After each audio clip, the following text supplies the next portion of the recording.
إن الحمد لله نحمده ونستعينه ونستغفره ونؤمن به ونتوكل عليه ونعوذ بالله من شرور أنفسنا وسيئات أعمالنا من يهده الله فلا مضل له ومن يضلل فلا هادي له وأشهد أن لا إله إلا الله وحده لا شريك له وأشهد أن محمدا عبده ورسوله يا أيها الذين آمنوا اتقوا الله حق تقاته ولا تموتن إلا وأنتم مسلمون يا أيها الناس اتقوا ربكم الذي خلقكم من نفس واحدة وخلق منها زوجها وبث منهما رجالا كثيرا ونساء واتقوا الله الذي تساءلون به والأرحام إن الله كان عليكم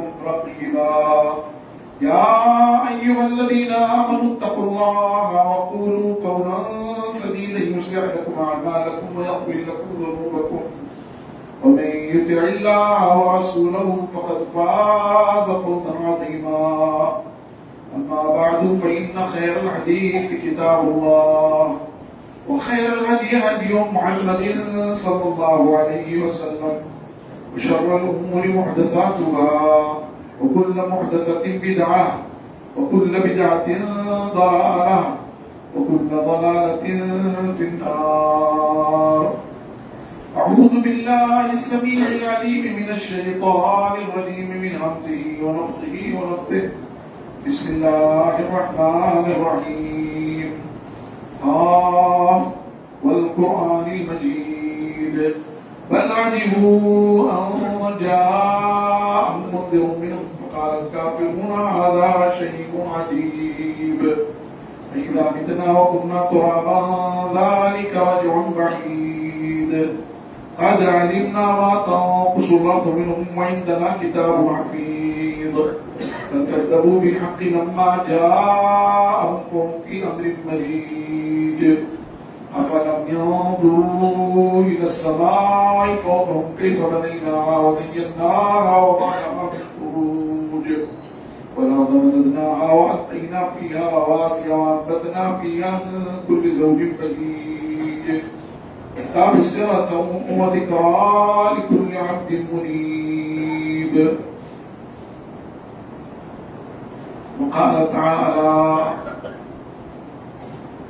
قل اللهم مالك الملك تؤتي الملك من تشاء وتنزع الملك ممن تشاء وتعز من تشاء وتذل من تشاء بيدك الخير إنك على كل شيء قدير تولج الليل في النهار وتولج النهار في الليل وتخرج الحي من الميت وتخرج الميت من الحي وترزق من تشاء بغير حساب.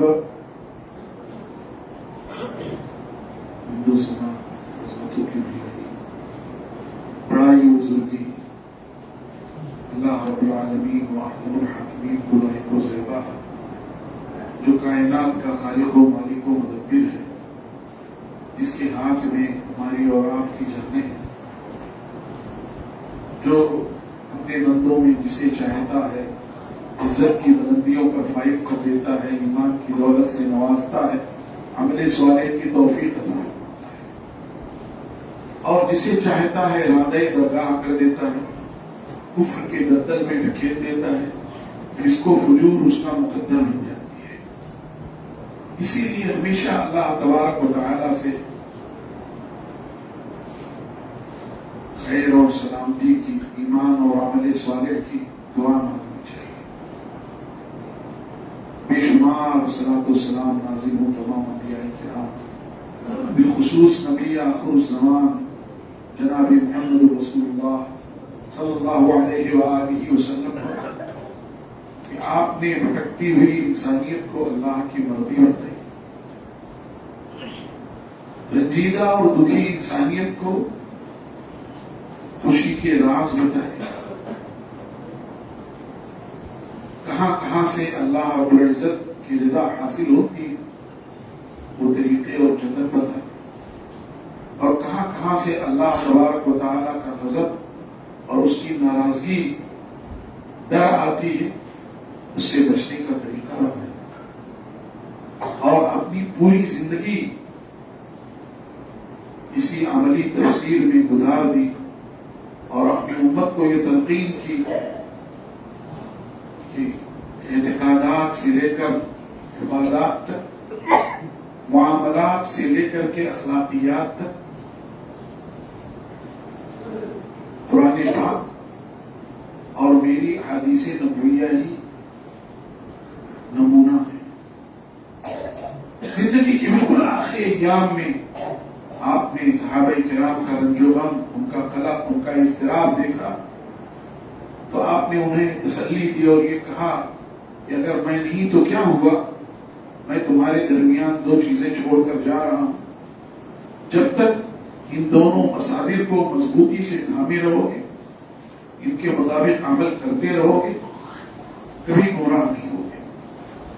اور یہ بشارت صحابہ کرام سے لے کر کے امت کے آخری فرد تک ہے، یہ بشارت قیامت سے لے کر رسول اللہ صلی اللہ علیہ وسلم کے عہد مبارک سے لے کر کے قیامت تک ہے کہ جو بھی رسول اللہ صلی اللہ علیہ وآلہ وسلم کی لائی ہوئی شریعت کے مطابق زندگی گزارے، جو قرآن پاک کو اپنا اسوہ نمونہ بنائے، جو احادیث نبویہ کو اپنا رہبر تسلیم کرے، اس کے مطابق اپنے آپ کو ڈھالے، وہ کبھی بھی خائب و خاسر اور گمراہ نہیں ہو سکتا۔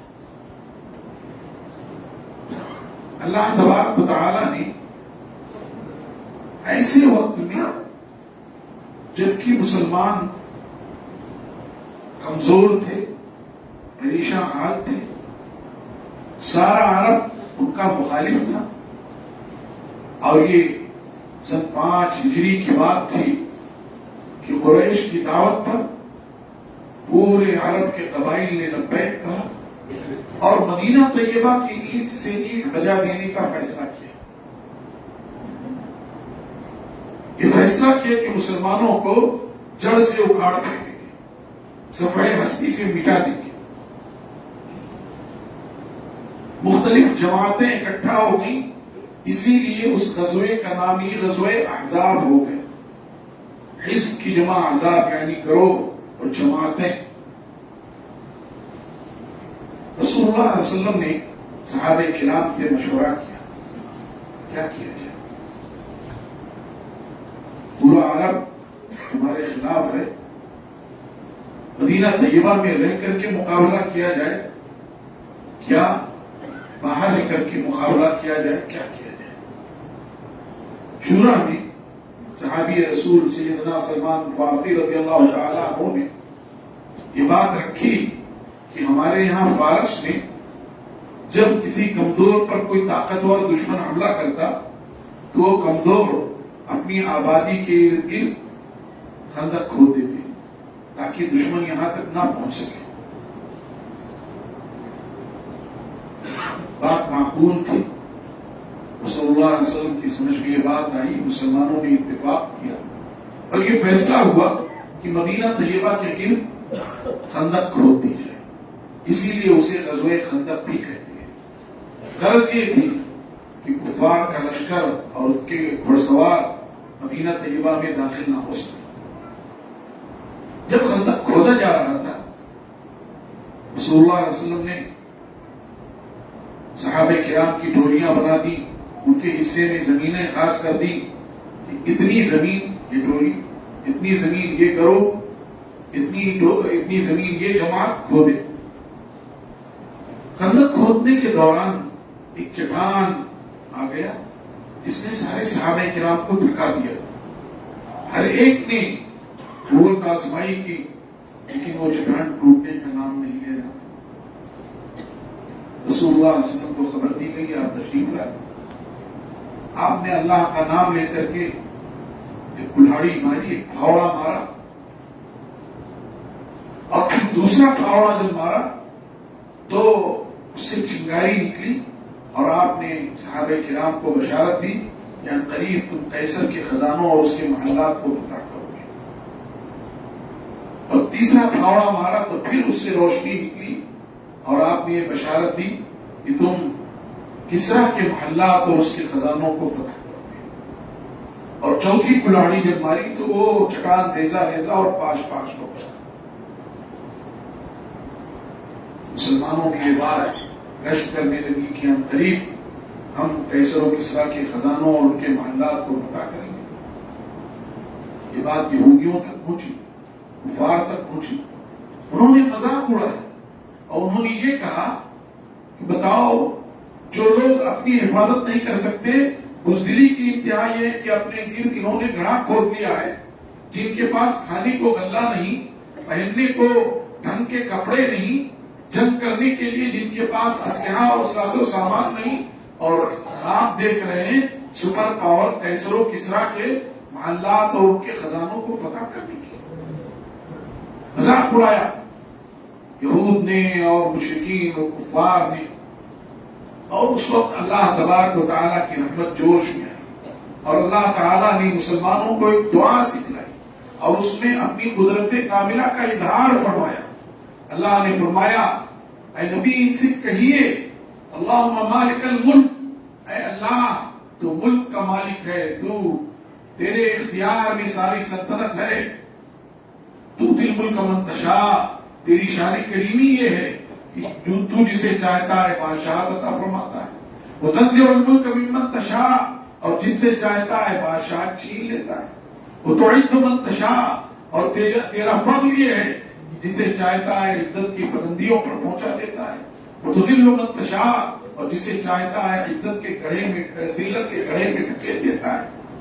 یہ تیری شان ہے. انک علی کل شیء قدیر، اللہ تو ہر چیز پر قادر ہے. تیری شان تو یہ ہے تولج اللیل فی النہار وتولج النہار فی اللیل، تو رات کو دن میں داخل کر دیتا ہے.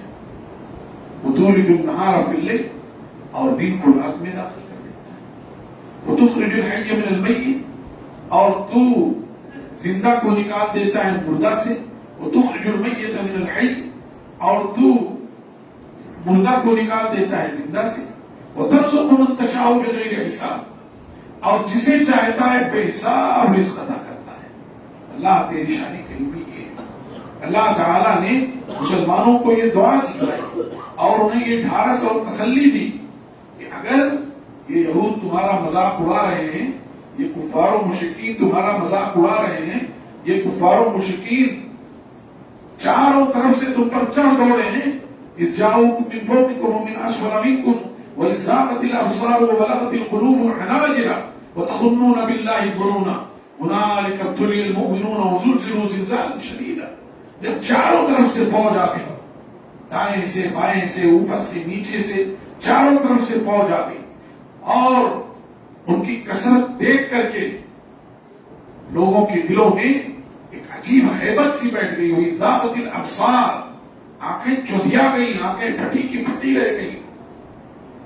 وبلغت القلوب الحناجر، اور دل اچھل کر گلے تک پہنچ گئے. وتظنون باللہ الظنون، اور جو کمزور عقیدہ کے لوگ تھے وہ اللہ تعالیٰ کے بارے میں طرح طرح کی باتیں سوچنے لگے. هنالک ابتلی المؤمنون، وہاں مسلمان آزمائے گئے. وزلزلوا زلزالا شدیدا، اور سخت جھٹکا دیے گئے. لیکن اس حال میں بھی جو صحیح العقیدہ اور راسخ الایمان مسلمان تھے وہ یہ کہتے تھے ھذا ما وعدنا اللہ ورسولہ وصدق اللہ ورسولہ، ارے یہ تو وہ چیز ہے جس کا ہم سے اللہ اور اس کے رسول نے وعدہ کیا ہے. اللہ نے کہا ہے لَنَبْلُوَنَّكُم بِشَيْءٍ مِّنَ الْخَوْفِ وَالْجُوعِ وَنَقْصٍ مِّنَ الْأَمْوَالِ وَالْأَنفُسِ وَالثَّمَرَاتِ وَبَشِّرِ الصَّابِرِينَ. آزمائش ہو کر رہے گی. تو وہ یہ کہتے تھے کہ یہ تو اللہ نے اس کا وعدہ کیا ہے. وصدق اللہ ورسولہ، اور اللہ اور اس کے رسول نے سچ فرمایا ہے. ایسے حالات میں اللہ تعالیٰ نے مسلمانوں کو تسلی دی. اور ان حالات میں جب آدمی مضطر ہو، جب پریشان حال ہو، اس وقت جب وہ دعا مانگتا ہے تو اس کی دعا بارگاہ الہی میں قبول ہوتی ہے. اللہ تعالیٰ کی رحمت جوش میں آتی ہے. چنانچہ غزوہ احزاب کا انجام کیا ہوا؟ 25 دنوں کے محاصرے کے بعد سارا عرب خائف و خاسر لوٹ گیا اور نہ کسی لوٹ گئے، بلکہ اللہ تعالیٰ نے ایک رات زور کی ہوا چلا دی، اور اس زور کی ہوا میں ان کے خیمے گر گئے، ان کی آنٹیاں الٹ گئیں، ان کے جانور رسیاں توڑا کر کے بھاگے، اور ابو سفیان مجبور ہوئے کہ لوگوں سے کہیں چلو واپس چلو، اور پورا عرب خائب و خاسر، پورے مشرکین عرب خائب و خاسر لوٹ گئے۔ اور اللہ کے رسول صلی اللہ علیہ وسلم نے فرمایا کہ اب آج کے بعد کبھی بھی عرب مدینہ طیبہ کی طرف جرات نہیں کر سکیں گے۔ یہ آیات اس بات پر دلالت کرتی ہے کہ اللہ تبارک و تعالی زمین کو جسے چاہے دیتے، تؤتی الملک من تشاء، ان الارض للہ یورثها من یشاء من عباده، یقینا زمین اللہ تبارک و تعالیٰ کی ہے، اللہ تعالیٰ اپنے بندوں میں سے جسے چاہتا ہے وارث بنا دیتا ہے، لیکن اس زمین کے وارث جب نیک بندے ہوتے ہیں تو ان کی شان یہ ہوتی ہے الذین ان مکناہم اقاموا الصلاۃ وآتوا الزکاۃ وامروا بالمعروف ونہوا عن المنکر وللہ عاقبۃ الامور، کہ وہ لوگ اللہ کے نیک بندے جب ہم انہیں زمین میں غلبہ اور اقتدار عطا کرتے ہیں، اقاموا الصلاۃ تو صلاۃ قائم کرتے ہیں، وآتوا الزکاۃ اور زکوٰۃ دیتے ہیں، وامروا بالمعروف اور بھلائیوں کا حکم دیتے ہیں، ونہوا عن المنکر اور برائیوں سے روکتے ہیں، وَلِلَّهِ عَاقِبَةُ الْأُمُورِ اور اللہ ہی کے لیے تمام معاملات کا انجام ہے، اور اللہ تعالیٰ ہی نے فرمایا وَالْعَاقِبَةُ لِلْمُتَّقِينَ، انجام خیر متقیوں کے لیے ہے۔ اللہ تبارک و تعالیٰ نے اہل ایمان کی صفت یہ بتائی ہے کہ جب وہ روئے زمین میں ان کو غلبہ عطا ہوتا ہے، جب ان کو قدرت اور اختیار ملتی ہے، تو وہ جو ہے اللہ تبارک و تعالیٰ کی شریعت کا بول بالا کرتے ہیں، بھلائیوں کا حکم دیتے ہیں، برائیوں سے روکتے ہیں، صلاۃ قائم کرتے ہیں، زکوٰۃ ادا کرتے ہیں۔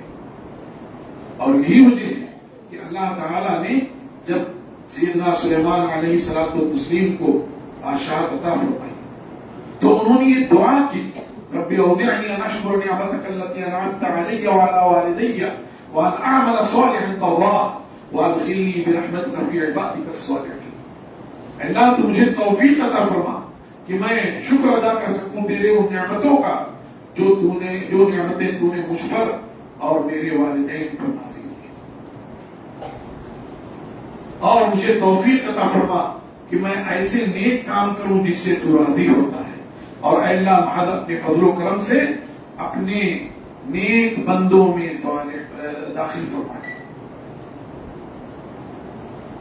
روئے زمین اللہ تعالیٰ کی برکت ہے، جنت کی زمین تو صرف اہل ایمان کے لیے خاص ہے۔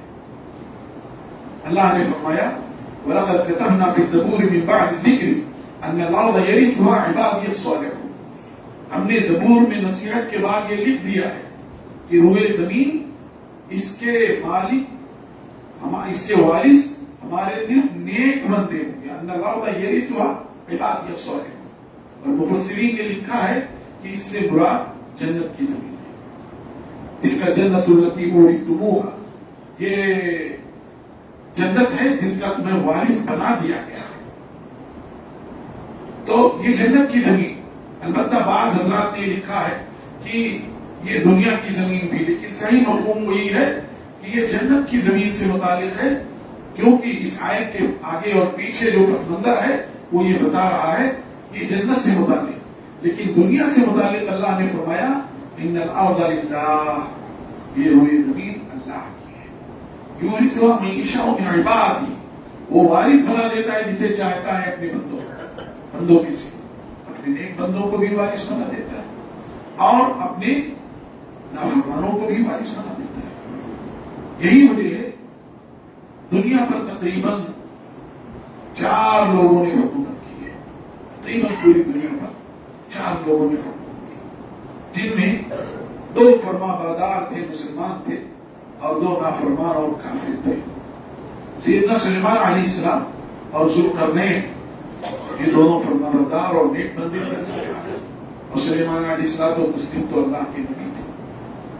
اور نمرود اور بخت نصر یہ دونوں نافرمان اور کافر بنتے تھے۔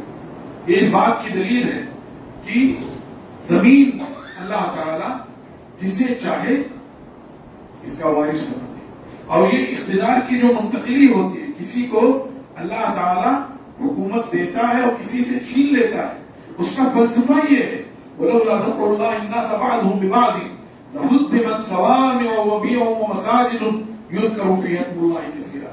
اگر اللہ تعالی بعض کو بعض کے ذریعے دفع نہ کرتا، کسی کو اوپر اور کسی کو نیچے نہ کرتا، اور کسی سے اقتدار چھین کر دوسرے کو نہ دے دیتا، تو اگر یہ کیفیت نہ ہوتی لَهُدِّمَتْ صَوَامِعُ وَبِيَعٌ، تو ضرور بھی ضرور یہ گرجا گھر اور یہ عبادت خانے اور یہ مسجدیں ڈھا دی جاتی۔ جو ظالم ہوتے وہ لوگوں پر ظلم کے ساتھ ساتھ ان جگہوں کو بھی گرا دیتے جن جگہوں میں اللہ کی عبادت ہوتی ہے، اس لیے کہ جب ظلم کی آندھی چلتی ہے تو وہ کسی کو بھی نہیں دیکھتی، جو بھی اس کے سامنے آیا صاف ہو گیا، اور ظالم جب اس کے دماغ میں سرکشی اور پندار اور تکبر کا نشہ طاری ہوتا ہے تو وہ اپنے پرائے سب کو بھول جاتا ہے۔ تو اللہ تبارک و تعالیٰ نے اسی فلسفے کے تحت فرمایا وَلَوْلَا دَفْعُ اللَّهِ النَّاسَ بَعْضَهُم بِبَعْضٍ، اگر اللہ تبارک و تعالیٰ بعض کو بعض کے ذریعے دفع نہ کرتا لَهُدِّمَتْ صَوَامِعُ وَبِيَعٌ وَمَسَاجِدُ يُذْكَرُ فِيهَا اسْمُ اللَّهِ كَثِيرًا، تو ضرور بھی ضرور اٹھا دیے جاتے یہ گرجا گھر، یہ عبادت خانے، یہ مسجدیں، لیکن اللہ تبارک و تعالیٰ اسی طریقے سے نکالتا رہتا ہے۔ تخرج الحی من المیت تخرج المیت من الحی، اللہ تعالیٰ کافر سے مومن پیدا کرتا رہتا ہے اور مومن سے کافر پیدا کرتا رہتا ہے۔ میت اور حی کی تفسیر میں یہ بات آتی ہے، حی سے مراد زندہ ہے اور میت سے مراد کافر ہے۔ تو اللہ تعالیٰ نکالتا رہتا ہے، یہ اقتدار کی منتقلی اللہ تبارک و تعالیٰ کی قدرت کاملہ کا ایک مظہر ہے، اس کی قدرت کی کرشمہ سازی ہے، اور اس طریقے سے اللہ تبارک و تعالیٰ لوگوں کے درمیان عبرت کے گوشے چھوڑ دیتا ہے کہ آدمی اس کا بندہ بن کر رہے جس نے اسے پیدا کیا، اس کا بندہ بن کر رہے جس کی نعمتیں وہ کھا رہا ہے، اس کا بندہ بن کر رہے جس کی محنتوں کے سائے میں وہ جی رہا ہے، اس کا بندہ بن کر رہے جس کے ہاتھ میں اس کی جان ہے، ورنہ وہ جب چاہے جسے چاہے میٹ دے اور جسے چاہے وہ ذلت کے گڑھے میں ڈھکیل دے، جسے چاہے کفر کے دلدل میں ڈھکیل دے، اور پھر وہ ہمیشہ ہمیشہ کے لیے محروم القسمت اور شقی اور بدبخت ہو جائے۔ اس بات کی دلیل ہے کہ ہمیشہ اللہ تبارک و تعالیٰ کے سامنے رجوع کرتے رہنا چاہیے اور ہمیشہ اللہ تبارک و تعالیٰ سے عافیت مانگنی چاہیے۔ ہم دیکھ رہے ہیں دنیا کا یہی دستور ہے، آپ نے ماضی میں بھی دیکھا ہے کہ جو تخت و تاج کے مالک تھے وہ جیل کی کال کوٹریوں میں قید ہوئے اور اسی حالت میں وہ دنیا سے رخصت ہوئے۔ یہ اس بات کی دلیل ہے کہ ہمیشہ اہل ایمان کو واقعات سے سبق سیکھنا چاہیے، اسی لیے اللہ تعالیٰ نے فرمایا الذین یذکرون اللہ قیاما وقعودا وعلی جنوبہم ویتفکرون فی خلق السماوات والارض ربنا ما خلقت ھذا باطلا سبحانک فقنا عذاب النار۔ رحمان کے نیک بندے وہ ہیں جو اللہ تعالیٰ کو یاد کرتے رہتے ہیں، کھڑے ہیں جب بھی، بیٹھے ہیں جب بھی، پہلوؤں کے بل لیٹے ہوئے ہیں جب بھی، اللہ کو یاد کرتے رہتے ہیں، اور ساتھ ہی ساتھ زمین و آسمان کی پیدائش میں، زمین و آسمان کے حوادث میں وہ غور و فکر کرتے رہتے ہیں، اور پھر وہ غور و فکر کے نتیجے میں، ذکر کے نتیجے میں یہاں پہنچ جاتے ہیں کہ وہ پکار اٹھتے ہیں ربنا ما خلقت ھذا باطلا، اللہ تو نے ان چیزوں کو عبث بیکار نہیں پیدا کیا ہے، اللہ تیری ذات تمام عیوب و نقائص سے پاک ہے، فقنا عذاب النار، ہمیں جہنم کے عذاب سے بچا دے۔ گویا اللہ تبارک و تعالیٰ نے ان حوادث میں بھی ہمارے لیے عبرت رکھی ہے اور ہمیں یہ تلقین کی ہے کہ ان حوادث میں بھی وہ راستہ اختیار کریں جس میں ان کی عاقبت سنور جائے اور دنیا بھی خیریت سے گزر جائے۔ ابھی ہم لوگ الیکشن کے ماحول سے گزر رہے ہیں، دیکھتے ہیں کہ کئی لوگوں کی دنیا بنانے کے لیے ہم اپنا دین برباد کر دے رہے ہیں. کئی لوگوں کی دنیا بنانے کے لیے ہم اپنا دین برباد کر دے رہے ہیں. واٹس ایپ پہ، فیس بک پہ 70,000 پردوں سے جھانک کر کے پھر لکھتے ہیں. ان کی اپنی ذات کے بارے میں پوچھئے آپ کا اپنا کیا حال ہے؟ آپ عمل کے کس معیار پہ ہیں؟ بڑی معصومیت سے اللہ بہتر جانتا ہے. ارے بھائی، وہاں آپ تو اپنے حالات سے بخوبی واقف ہیں، اپنے دل کے نہا خانوں سے، اپنے دل کی تاریکی سے، اپنے دل کی روشنی سے اچھی طرح واقف ہیں. تو وہاں بالکل 6 مہینے کے بچے جیسے معصوم صورت بنا کے اللہ بہتر جانتا ہے. لیکن دوسروں کی دنیا بنانے کے لیے اتنے بہادر اور اتنے جری ہو جاتے ہیں کہ 70,000 پردوں سے ڈھونڈ ڈھونڈ کے لاتے ہیں کون شراب پیتا ہے، کون زمزم پی رہا ہے. دوسروں کی دنیا بنانے کے لیے اپنی آخرت برباد کر رہے ہیں. ایسے لوگ شریعت کی نگاہ میں سوالے نہیں ہیں. ایسے لوگ شریعت کی نگاہ میں مجرم ہو جائیں گے جو دوسروں کی دنیا بنانے کے لیے اپنی آخرت خراب کریں. اس لیے ہمیشہ دیکھیے، ہم جو پوسٹ لکھتے ہیں اس میں ہمارا ہاتھ گنہگار ہوا، ہمارا دماغ گنہگار ہوا، ہماری آنکھیں گنہگار ہوئی، ہماری زبان گنہگار ہوئی. اور وَلَا تَقْفُ مَا لَيْسَ لَكَ بِهِ عِلْمٌ إِنَّ السَّمْعَ وَالْبَصَرَ وَالْفُؤَادَ كُلُّ أُولَٰئِكَ كَانَ عَنْهُ مَسْئُولًا. تم اس چیز کے پیچھے نہ پڑو جس کا تمہیں علم ہی نہیں ہے، سنی سنائی باتوں پہ نہیں. اللہ کے رسول صلی اللہ علیہ وسلم نے فرمایا کفا بالمرء کذبا ان يحدث بكل ما سمع. آدمی کے جھوٹا ہونے کے لیے یہی بات کافی ہے کہ وہ ہر وہ چیز بیان کر دے جو اس نے سنی ہے.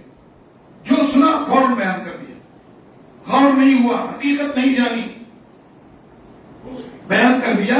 تو اللہ کے رسول نے کیا فرمایا؟ اس کے جھوٹا ہونے کے لیے یہی بات کافی ہے. ہم کچھ جانتے نہیں، بس سن لیا اور اس کے بعد اسے آگے بڑھا دیا. وَلَا تَقْفُ مَا لَيْسَ لَكَ بِهِ عِلْمٌ. اور تم اس کے پیچھے نہ پڑو جس کا تمہیں علم نہیں. إِنَّ السَّمْعَ وَالْبَصَرَ وَالْفُؤَادَ كُلُّ أُولَٰئِكَ كَانَ عَنْهُ مَسْئُولًا. یقیناً آنکھ، یقیناً کان، آنکھ اور دل، ان سے سوال کیا جائے گا. جو کچھ انہوں نے کیا ہے ان سے سوال کیا جائے گا. کیسا سودا ہے یہ کہ ہم دوسروں کی دنیا بنانے کے لیے اپنی آخرت برباد کر لیتے ہیں، اپنے آپ کو اللہ تبارک و تعالیٰ کے کٹ گھرے میں پہنچا دیتے ہیں. یہ چیز ہونی نہیں چاہیے. اور اس پر مستضاد تو یہ ہوتا ہے الیکشن میں چلو جو آئے آنے دو، چاروں ہاتھ سے لوٹ رہے ہیں، یہاں سے بھی وہاں سے بھی وہاں سے لوٹ، پیسے لے رہے ہوتے ہیں. میرے بھائیوں، ابھی آپ نے سوچا یہ پیسہ کیا ہے؟ اس سے جو آپ نے کھانا کھایا اس سے کہیں ایسا تو نہیں کہ آپ راندے درگاہ ہو گئے؟ وہ پیسہ کیسا تھا؟ آپ نے اس سے کھانا کھا لیا، کہیں ایسا تو نہیں کہ ایک صالح عمل کی توفیق ملنے والی تھی اس غذا کی وجہ سے محروم رہتے؟ کہیں ایسا تو نہیں کہ آپ کو صالح عمل کی توفیق ملنے والی تھی اس پیسے سے آپ نے لباس خرید لیا اور پہن لیا، اس عمل سے محروم ہو گئے؟ کہیں ایسا تو نہیں کہ ہم نے ہماری وجہ سے کسی کا کوئی معاملہ خراب ہو گیا؟ ان سب چیزوں میں ہمیں بڑے توجہ اور بڑے احساس، بڑے شعور اور بڑے ذمہ داری کی ضرورت ہے. کیا یہ زمین اللہ تبارک و تعالیٰ کی ہے. اللہ تعالیٰ جسے چاہے دے دے اور جس سے چاہے چھین لے، جسے چاہے عزت کی بلندیوں پر پہنچا دے، جسے چاہے ذلت کے گڑھے میں ڈھکیل دے. اور اللہ کی شان یہ ہے کہ وہ رات کو دن میں اور دن کو رات میں داخل کرتا اور زندہ سے مردہ نکالتا، مردہ سے زندہ نکال دیتا ہے، اور جسے چاہتا ہے بے حساب رزق عطا کرتا ہے. اللہ تعالیٰ سے دعا ہے کہ اللہ تعالیٰ ہمارے ساتھ عافیت اور خیر کا معاملہ فرمائے. اللہ ہمیں دین اور دنیا میں عافیت اور خیر عطا فرمائے. اللہ تعالیٰ ہمیں ساری بھلائیاں عطا فرمائے. اللہ تعالیٰ ہم پر ایسے حکمراں لائے جو اپنی عوام کے ساتھ خیر خواہی کا جذبہ رکھتے ہوں، جو اپنی عوام کے ساتھ ہمدردی کا جذبہ رکھتے ہوں، جو اللہ کے زمین میں امن و امان قائم کرنا چاہتے ہوں. اللہ ہمیں ان حکمرانوں سے محفوظ رکھے جو اپنی عوام پر ظلم کرتے ہوں، جو اپنی عوام پر تشدد کرتے ہوں، جو اپنی عوام کو فتنوں و فساد سے بھر دیتے ہوں۔ اللہ کے رسول صلی اللہ علیہ وسلم نے دعا فرمائی وَلَا تُسَلِّطْ عَلَيْنَا مَن لَا يَرْحَمْنَا، اے اللہ تو ہم پر ان لوگوں کو مسلط نہ کر جو ہم پر رحم نہ کریں، جو اللہ کی زمین کو فتنوں و فساد سے بھر دیں۔ بہرحال ان حالات میں ہمارے اور آپ کے لیے عبرت کے بہت سے گوشے ہیں، اور اپنے آپ کو سنبھالنے کے، اپنے آپ کو سدھارنے کے بہت سارے مواقع ہیں۔ اللہ سے دعا ہے کہ اللہ تعالی ہمیں جب تک زندہ رکھے دین پر قائم و دائم رکھے، اور جب خاتمہ ہو توحید پر ہمارا خاتمہ ہو۔ سبحان ربک رب العزت عما یصفون وسلام علی المرسلین والحمد للہ رب العالمین، وصلی اللہ وسلم وبارک علی نبینا محمد وعلى آلہ وصحبہ اجمعین ومن تبعهم بإحسان إلى يوم الدين۔